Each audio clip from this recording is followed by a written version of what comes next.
Welcome to Nova Southeastern University's Huizenga Business School. Tonight, our panel of corporate executives, students, and faculty will answer questions related to the value of the MBA degree. We hope that you will gain additional insight as you explore this popular graduate degree.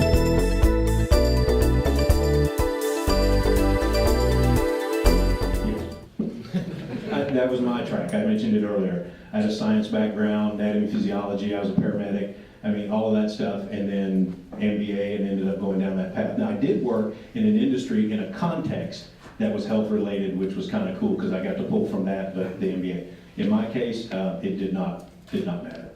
Actually, it was not the track I took. Yeah, I gotta send some love out for my engineers out there. Engineering was wonderful and is wonderful, and it's an excellent industry to pursue work in.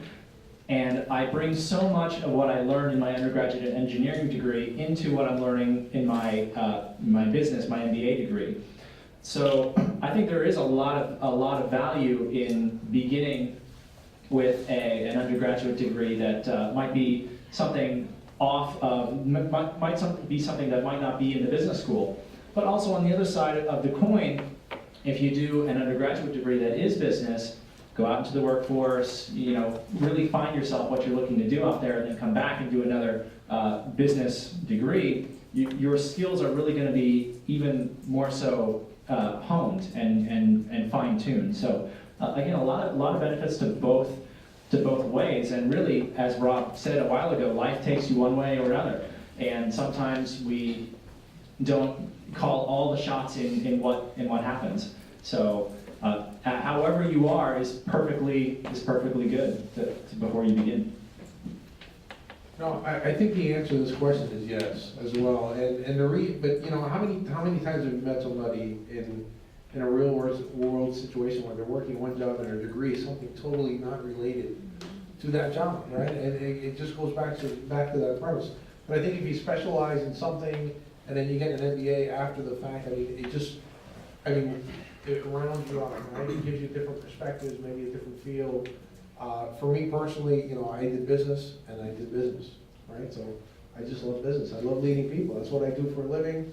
I run a group of over 100 folks, and I love that aspect of it. So for me, it was one way, and I just went all the way through. And of course, I was working full time, so it kind of limited my options. But I think specialization or maybe rounding it out with something else would be beneficial. I went the John Riggs road. I was a communication and theater major in my undergrad, and I think it helped in communication, but I knew when I had to grow up and get serious and really get a job and make some money, I needed an MBA, because I realized that I was going into business and I really didn't have the background. So the MBA provided that. So you can go both ways. If you're interested in business, by all means get a business degree undergrad. But if you have other interests, I don't think it will hurt you to get an MBA. I don't think it's a necessity. And it doesn't limit your opportunity. No, it doesn't limit your opportunities. You need an undergrad business to get an MBA. Right, because most MBA programs will give you the prerequisite courses. If you're a little off on your statistics or your operations or whatever, your finance, you can take courses that before you get into your real core program will help you. So